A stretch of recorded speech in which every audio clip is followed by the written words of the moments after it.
할렐루야. 내려온 찬양 하나님 기뻐 받으신 줄 믿습니다. 기도하십시다. 하나님 아버지, 우리의 예배를 기뻐 받으시고 우리에게 은혜를 더하여 주옵소서. 성령 하나님 임재하시고 성령 하나님이시여 역사하여 주시옵소서. 예수님의 이름으로 기도하옵나이다. 아멘. 오늘 함께 보실 말씀이 에베소서 5장의 말씀입니다. 오늘 말씀의 제목이 주의 뜻이 무엇인가? 이 제목으로 하나님의 말씀을 나눕니다. 이 시간 진리의 성령님께서 우리의 심령마다 말씀의 은혜로 함께 하실 줄 믿습니다. 여러분, 에베소서의 말씀입니다. 에베소에 있는 교회와 성도들을 위해서 바울이 서신을 보내지요. 바울 서신이라 하지만 사실 이 서신은 주님께서 바울의 손길을 통하여 교회에 전한 서신입니다. 에베소서의 말씀이 바울의 옥중서신의 말씀에 네 권의 말씀 속에 있습니다. 여러분 잘 아시죠? 에베소서, 빌립보서, 골로새서, 빌레몬서의 말씀입니다. 모두가 다 교회를 향한 말씀들이지요. 당시 에베소 교회를 포함하여 아시아 여러 교회들이 이방인과 유대인들이 함께 섞여 있었기 때문에 교회는 늘 분열의 위험이 있다는 것을 바울은 잘 알고 있었습니다. 그래야기에 바울은 그리스도 안에서 이방인과 유대인이 하나가 되고 주님의 교회를 잘 섬겨가도록 이 서신을 기록하여 전한 것입니다. 여러분, 에베소서의 말씀이 6장의 말씀입니다. 전반부, 후반부 1장, 2장, 3장의 말씀과 또 4장, 5장, 6장 후반부의 말씀으로 좀 나눌 수 있습니다. 전반부 1장, 2장, 3장의 말씀은 그리스도 안에 있는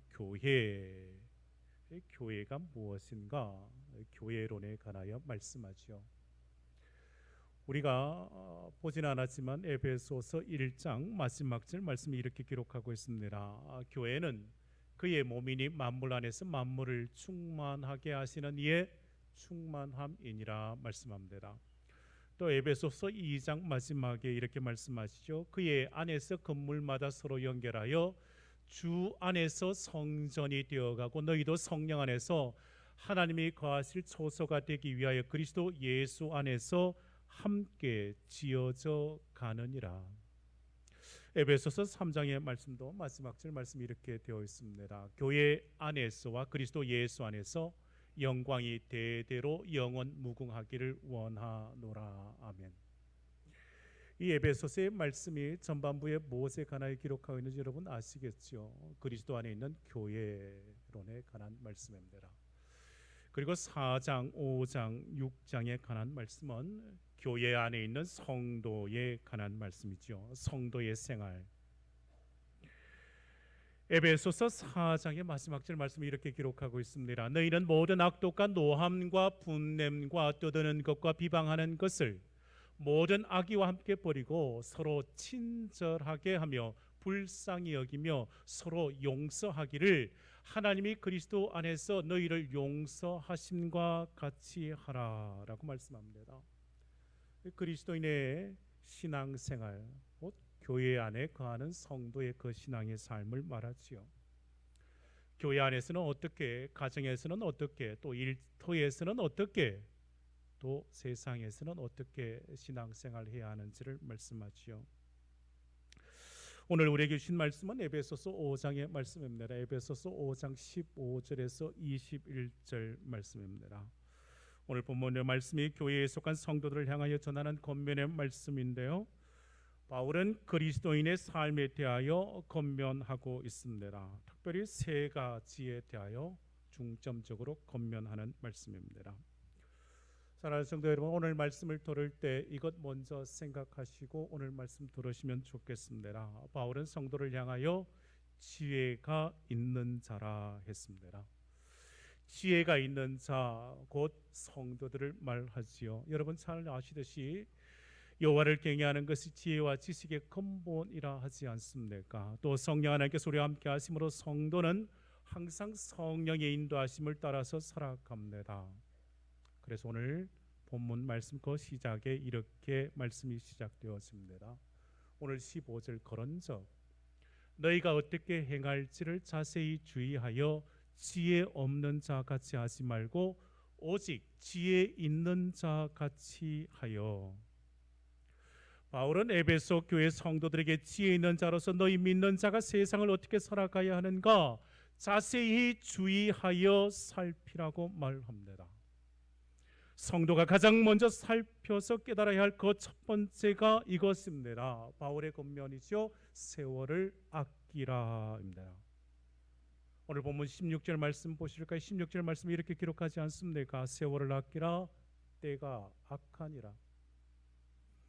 여러분, 아끼다는 이 단어는 우리 성경 관주에서 나와 있듯이 기회를 사라는 뜻입니다. 오늘 성경 말씀 성경책에 보시면 여기 아끼다라는 이 성경 말씀에 관주가 붙어져 있습니다. 숫자 하나가 기록되어져 있고 여러분 성경 아래쪽에 보시면 이것이 무엇을 의미하는지 또 말씀하고 있죠. 기회를 사라라는 뜻입니다. 성령 안에서 기회의 순간을 놓치지 말라는 말씀입니다. 달리 말하면 시간 관리를 잘 하라는 말씀입니다. 왜 시간을 잘 관리해야 합니까? 그것은 때가 악하기 때문에 더욱 그렇습니다. 그 날들이 악하기 때문이요. 지금도 악한 세상이지만 주님 오시기 전까지 세상은 점점 더 악해져만 갈 가능성이 많기 때문입니다. 그러하기에 세월을 아끼지 않을 때 악한 세상은 우리로 하여금 더 죄악에 물들게 할 것이고 믿음의 길, 신앙의 이 자리를 버리게 할 것이며 방탕한 인생을 살게 할 것이기 때문에요. 그러기에 성도는 세월 시간을 허비하지 아니하고 마지막 때를 준비하며 살아가야 합니다. 바울의 첫 번째 권면 세월을 아끼라입니다. 두 번째 바울의 권면이요 성도들에게 전하는 두 번째 권면은 이것입니다. 주의 뜻이 무엇인가 이해하라는 것입니다. 오늘 본문 17절에 이렇게 말씀하시오. 그러므로 어리석은 자가 되지 말고 오직 주의 뜻이 무엇인가 이해하라. 여러분, 주의 뜻이 무엇인가라는 이 질문은 항상 나 자신에게 자주 해야 합니다. 이 질문을 하며 살아가셔야 합니다. 주의 뜻이 무엇인가? 여러분, 신앙서적 중에 1890년에 발간된 이후 여전히 지금도 베스트셀러인 신앙서적이 있습니다. 이 책입니다. 예수라면 어떻게 할 것인가? 찰스 셀돈이 지은 예수라면 어떻게 할 것인가 라는 이 제목의 책입니다. 이 책은 한 교회의 모든 성도들이 1년간 어떤 일이든지 결정하기 전에 예수라면, 예수님이라면 어떻게 하셨을까? 이 질문을 하고 이 질문의 답을 찾아 실천하는 신앙 운동에 관한 책입니다. 신앙 회복 운동에 참여한 성도 한 사람 한 사람이 변화되어지고 교회가 변화되어지고 교회가 자리한 그 도시가 변화되어지는 신앙 운동에 관한 이야기입니다. 우리는 알아야 합니다. 내가 어떤 일을 참으로 중요하게 여기며 계획하고 진행한다 할지라도 그것이 주님의 뜻이 아니라면 그 모든 일, 수고 아무 가치 없습니다. 그러나 사람이 보기에 아무런 가치가 없어 보여도 그것이 주님의 뜻이라면 그 일의 중요도, 그 결과는 사람이 상상하는 그 이상일 것입니다. 우리는 이 세상을 살아가는 동안 주어진 시간과 환경 속에서 인간의 생각으로 계획한 일들을 이루려고 합니다. 그래서 이런 새벽부터 늦은 밤까지 사람들은 참으로 많은 시간과 물질을 투자하지 않습니까? 저마다 수고를 마다하지 않습니다. 그렇게 살아가는 사람들이 자신의 인생 그 마지막 날이 임박하였다는 말을 듣게 될 때 자신의 그 지난 날을 돌아보며 항상 후회스러운 일들만 남았다고 말하지 않습니까? 헛된 일들에 매달려 시간과 물질을 허비하였음을 뒤늦게 깨닫습니다. 왜 사람들은 이렇게 그 마지막에 후회할까요? 내 뜻과 내 생각과 내 판단을 쫓았기 때문이요. 주님이라면 어떻게 하셨을까? 주님의 뜻이 무엇인가? 그것 생각하지 않아서 그렇습니다. 그에게 사람들이 쌓은 것이 무엇일까요? 바벨탑과 같은 것일 뿐입니다. 우리가 이 세상을 살아갈 때 가장 중요한 것이 있다면 그것은 바로 주님의 뜻이 무엇인가입니다. 가장 중요한 것이 주님의 뜻이라면 여러분 기억해야 합니다. 항상 이 질문에 답하시며 사시는가요? 주님의 뜻이 무엇인가? 주님의 뜻은 우리에게 있어서 매우 중요하거나 굉장히 중요한 것 아니라 가장 중요한 거예요. 가장. 어떤 사람이 여행을 가면서 좋은 차를 타게 되었습니다. 여행 갈 때 어떤 차를 타면 좋을까요? 여러분 BMW나 벤츠를 타면 좋을까요? 요즘 하도 많은 분들이 타고 다녀서 벤틀리 정도면 될까요? 좋은 차, 빠르기도 하고 다른 어떤 차보다 안정적이고 쾌적해서 여행하기에 너무 좋을 것 같습니다. 좌석도 훨씬 넓고 편안해서 내리기 싫을 정도로 기본적으로 제공되는 것이 너무 많고 좋아서 그 안에서 살고 싶을 정도일 것 같습니다. 그런데 만약 이 좋은 차가 어디로 여행을 가는지 그 목적지를 확인하지 못하고 타게 되면 어떻게 될까요? 내가 벤츠나 BMW 타고 여행 가는 게 중요한 게 아닙니다. 최고급 차를 타고서 가는 그 목적지가 교도소이면 어떻게 하겠습니까? 청길 낭떠러지 절벽이라면 어떻게 해야 하겠습니까? 여러분 눈에 보기에 최고급이고 최신형의 차 아무 소용 없을 겁니다. 그 목적지가 잘못 세워져 있기 때문이에요. 스스로 나는 그리스도인이라 말하면서 믿는 자가 주님의 뜻 가운데 살아가지 못할 때가 이와 같습니다. 세상 사람들이 보기에 여러분이 아무리 좋고 아무리 부유하고 아무리 편안한 삶을 산다 할지라도 주님의 뜻 안에서 살아가지 못한다면 어디로 가는지 모른 채 살아가는 것과 같습니다. 어디로 가는지 모르는 차를 타고 있는 것과 같습니다. 이 세상에서 가장 중요한 것은 이것입니다. 주님의 뜻이 무엇인가? 그래서 하나님의 사람 모세는 항상 이렇게 기도한 것을 우리에게 가르쳐 주시오. 시편 90편 말씀입니다. 우리의 모든 날이 주의 분노 중에 지나가며 우리의 평생이 순식간에 다하였나이다. 우리의 연수가 70이요 강건하면 80이라도 그 연수의 자랑은 수고와 슬픔뿐이요 신속히 가니 우리가 날아가나이다. 누가 주의 노여움의 능력을 알며 누가 주의 진노의 두려움을 알리까? 우리에게 우리 날 계수함을 가르치사 지혜로운 마음을 얻게 하소서. 우리는 모세의 기도를 통하여 배우게 됩니다. 주님 우리에게 지혜로운 마음을 주셔서 우리의 날을 계수하여 주의 뜻을 이룬 복된 삶을 살아가는 이 은혜를 나에게 내게 주시도록 기도해야 한다는 거예요. 주님은 제자에게 이렇게 기도하라고 또 말씀하셨습니다. 그러므로 너희는 이렇게 기도하라. 하늘에 계신 우리 아버지의 이름이 거룩히 여김을 받으시오며 나라가 임하시오며 뜻이 하늘에서 이루어진 것 같이 땅에서도 이루어지이다. 하나님 아버지의 뜻이 이 땅에 이루어지는 것을요. 우리의 기도는 어떻습니까? 우리의 기도는 나의 뜻을 하나님께 간철시키려고 하지 않습니까? 아버지의 뜻이 나에게 이루어지는 기도를 구하는 그 기도를 하고 계십니까?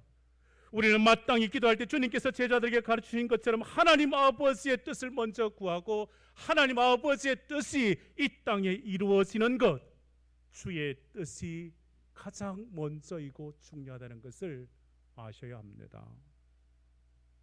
잠언 19장에 말씀하지요. 사람의 마음에는 많은 계획이 있어도 오직 여호와의 뜻만이 완전히 서리라 했습니다. 여러분의 마음에 많은 계획이 있다고 할지라도 오직 주의 뜻만이 서게 될 줄 믿습니다. 주의 뜻이 가장 중요하기 때문입니다. 우리가 하나님의 뜻을 생각할 때 우리는 먼저 이것 인정해야 합니다. 하나님의 길과 사람의 길은 다릅니다. 하나님의 생각과 사람의 생각이 다르다는 것을 분명 인정하고 수긍해야 합니다. 이것 인식해야 합니다. 이 다름에 대하여 선지자 이사야는 이렇게 우리에게 가르쳐 줍니다. 이는 내 생각이 너희의 생각과 다르며 내 길은 너희의 길과 다름이니라. 여호와의 말씀이니라. 이는 하늘이 땅보다 높음 같이 내 길은 너희의 길보다 높으며 내 생각은 너희의 생각보다 높음이니라. 자신의 인간적인 생각과 고정관념을 버리지 않는 사람은 주님의 뜻을 이해하지 못합니다. 자신의 길과 생각을 고집하는 사람은 하나님의 그 역사하심을 경험하지 못합니다. 주님의 은혜를 누리지 못합니다. 내 생각에 문제 해결 길이 없고 문제 해결의 방법이 없다 할지라도 주님께 수많은 길이 있음을, 수많은 해결의 열쇠가 주님의 손안에 있음을 아셔야 합니다. 우리가 생각할 때 이 한 가지밖에 없는데 주님은 다른 길, 다른 뜻도 가지고 계시다는 거예요. 그러기에 우리는 사람의 생각과 뜻을 내려놓고 주의 뜻을 따라가는 자가 되어야 합니다. 이것이 지혜 있는 성도의 모습이고 이것이 오늘을 살아가는 그리스도인의 모습이어야 하기 때문에 그렇습니다. 여러분, 가장 중요한 것이 주의 뜻이라 했습니다. 여러분, 그렇다면 주의 뜻이 무엇이며 주의 뜻을 어떻게 우리는 알 수 있겠습니까? 하나님의 뜻이 가장 중요한 것은 알기는, 그렇다면 주님의 뜻을 우리는 어떻게 알 수 있겠습니까? 우리는 하나님의 그 뜻을 분별할 수 있는 가장 중요한 기준이 있습니다. 그것은 하나님의 말씀, 성경 말씀입니다. 우리는 먼저 하나님의 말씀을 매일 묵상하고 말씀의 인도함을 받아야 합니다. 주의 말씀은 내 발의 등이요 내 길의 빛이라 말씀하셨습니다. 주의 뜻을 담고 있는 이 말씀을 등불 앞세워 가시는 거예요. 그 길이 주의 인도하심의 길입니다. 또한 주의 뜻을 분별할 수 있는 두 번째는 지혜자의 말을 경청하는 것입니다. 사람은 교만에 빠지거나 독단적이거나 감정에 사로잡혀 일을 거릇되게 하지 않게 하여 늘 겸손한 마음으로 지혜자의 말을 경청해야 합니다. 잠언에 이렇게 말씀하지요. 사람의 눈에 바른 길이 보이나 마침내 죽음에 이르는 길이 있다고 말씀합니다. 사람의 보기에 옳고 좋은데 그것이 틀릴 수 있다는 것을 우리는 겸손하게 인정해야 합니다. 우리가 듣기에 좋은 말 해주는 사람뿐만 아니라 쓴소리하는 거북한 말을 하는 그 사람의 말도 경청해야 합니다. 거기에 하나님 아버지의 뜻이 담겨 있습니다. 세 번째, 주의 뜻을 분별하는 방법은 하나님께서 우리에게 주시는 그 상황과 환경입니다. 우리의 삶의 그 모든 영역을 하나님께서 주관하시고 섭리하시며 이끄시는 현장이기 때문에 그렇습니다. 그러므로 우리의 모든 상황 속에서 하나님을 인정하고 그의 인도하심을 기다려야 합니다. 조급한 마음으로 일을 할 때 하나님의 뜻을 거르칩니다. 그래야기에 하나님의 때를 기다리셔야 합니다. 그리고 마지막으로 주의 뜻을 분별하는 방법은 내 마음의 평안입니다. 어떤 일을 결정하고 행하려고 할 때 마음이 불안하거나 염려가 된다면 우리는 그 일을 멈추어야 합니다. 내 마음의 평안은 내가 주장하는 일을 할 때 누리지 못합니다. 내 뜻과 내 생각을 내려놓고 모든 것 주님께 맡길 때 주님께서 내게 은혜를 주시고 이 마음의 평안을 주시기 때문입니다. 우리는 말씀을 통하여 또한 지혜자의 말을 통하여 상황과 그 여건 속에서 또한 마음의 평안을 통하여 이것이 주의 뜻이라는 것을 알게 되는 것입니다. 주의 뜻이라면 우리는 이 일을 통하여 은혜를 나누고 형통한 축복을 누리게 될 것입니다. 여러분, 믿는 자에게 중요한 것이 주의 뜻이라 했습니다. 그렇다면 이제 그리스도인이 주의 뜻을 따르는 삶으로 나아가야 할 것입니다. 바울은 지혜로운 성도가 주의 뜻을 따르는 그 삶을 어떻게 살아가는가 오늘 본문 18절에 말씀합니다. 이렇게 말씀하지요. 술 취하지 말라. 이는 방탕한 것이니 오직 성령으로 충만함을 받으라. 세 번째로 바울이 권면하는 그 세 번째 권면은 이것입니다. 성령으로 충만함을 받으라는 거예요. 여러분, 이 세 번째 권면의 말씀에 성령의 충만함을 받으라는 이 말씀은 그 앞에 술 취하지 말라는 권면을 먼저 하고 있습니다. 왜 그럴까요? 이 서신이 에베소 교회 성도들에게 전한 말씀이라 했습니다. 에베소 지역은 무역의 중심지로서 도시의 본창이 있었고 사람들이 점점 더 쾌락에 빠져들고 방탕에 이르렀던 것으로 보입니다. 술에 취하면 술 기운 때문에 평소에 하지 못하던 행동들을 서스럼 없이 하는 사람들이 많습니다. 술의 힘을 빌려 행하려고 하는 거죠. 악한 일을 주저함 없이. 그래서 바울은 이렇게 권면하는 거예요. 오늘 본문 18절 말씀에 술 취하지 말라. 이는 방탕한 것이니 오직 성령으로 충만함을 받으라. 성령으로 충만함을 받고 사는 사람, 성령으로 충만함을 받는 성도의 삶은 방탕한 삶을 살지 않습니다. 여러분 18절 말씀 다시금 띄워주시려면 내가 18절 말씀 잘 보셔야 합니다. 오직 성령으로 충만함을 받으라 말씀하십니다. 명령의 말씀이지 않습니까? 성령의 충만함을 받으라. 이 말씀을 오늘 나에게 주신 말씀으로 받으셔야 합니다. 또한 이 말씀은 늘 성령의 충만이어야 한다는 거예요. 신학자들은 오직 성령으로 충만함을 받으라는 이 말씀을 이렇게 해석하기도 합니다. 이 말씀은 명령입니다. 하나님의 강한 뜻을 담고 있는 명령의 말씀으로 해석합니다. 또한 이 말씀은 한 개인에게만 주신 것 아니라 교회 공동체 전체에게 주신 명령의 말씀으로 봤습니다. 성령의 충만함은 인간적인 노력이 아니라 하나님께서 온전히 우리가 맡길 때 하나님께로부터 받는 은혜인 것을요. 그리고 마지막으로 성령으로 충만함을 받는 것은 항상 현재 시제라는 겁니다. 지난날에 받았던 그 성령의 충만함으로 오늘을 사는 것 아닙니다. 오늘 우리는 계속해서 성령의 충만함을 받으며 살아가야 한다는 거예요. 오늘 예배에 참석하신 여러분 모두가 성령의 충만함을 받으시기를 주임으로 축원합니다. 대구 상동의 모든 성도들이 진정 성령 충만한 신앙생활을 하시기를 간절히 축원합니다. 성령의 충만함을. 여러분, 그렇다면 성령의 충만함을 받는 성도가 어떠한 삶을 살아가야 하겠습니까? 오늘 본문 이제 마지막 19절에서 21절 말씀에 바울은 이렇게 권면합니다. 우리 함께 19절에서 21절 말씀 함께 합독하십시다. 시와 찬송가 시작. 시와 찬송과 신령한 노래들로 서로 화답하며 너희의 마음으로 주께 노래하며 찬송하며 범사의 우리 주 예수 그리스도의 이름으로 항상 아버지 하나님께 감사하며 그리스도를 경외함으로 피차 복종하라. 아멘.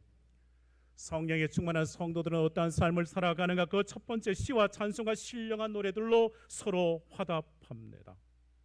한쪽만 아니라 서로 주고받는 모습입니다. 성령 안에서 서로 교제하는 모습입니다. 성령 안에서 화답하며 교제하는 모습이 교회 안에 회복되어야 한다고요. 두 번째, 마음으로 주께 노래하며 찬송합니다. 온 마음으로 찬송하는 거예요. 성도들이 함께 모여 주의 받은 그 은혜에 대하여 찬송으로 고백하고 하나님의 성호를 노래하는 것입니다. 세 번째, 범사의 우리 주 예수 그리스도의 이름으로 항상 하나님 아버지께 감사하는 삶을 사는 겁니다. 감사는 범사에 감사이어야 합니다. 감사는 주님께 드려야 합니다. 감사는 항상 감사이어야 합니다. 은혜로 살면 감사하지 못할 일이 없습니다. 모든 것이 다 감사요. 모든 것이. 성령 충만함으로 사는 자, 그의 삶의 고백은 항상 감사인 거예요.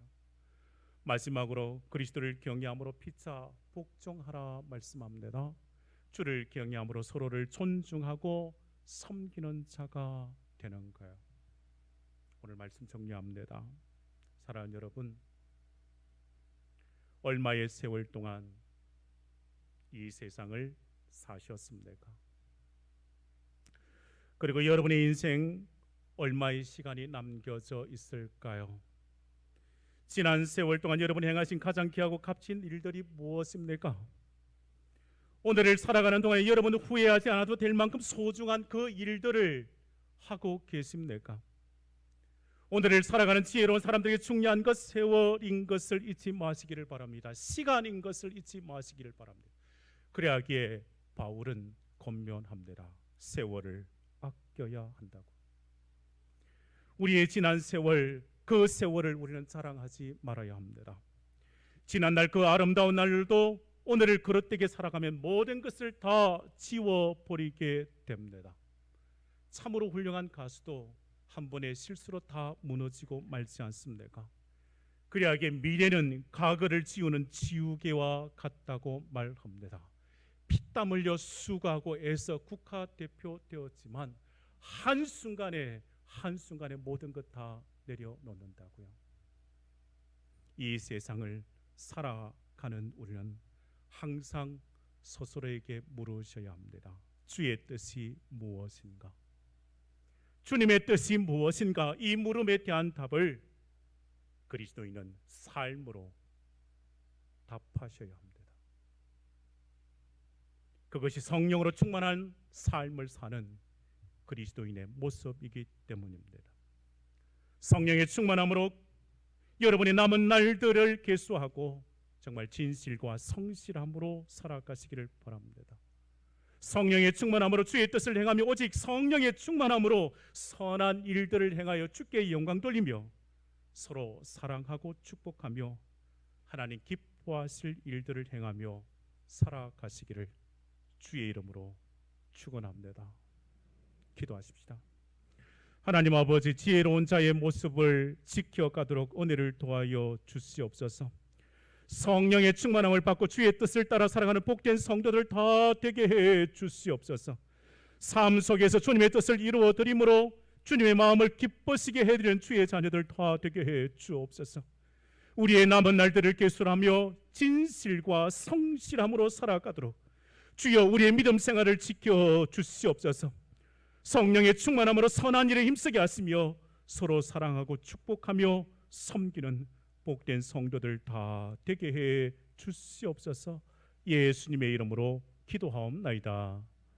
아멘.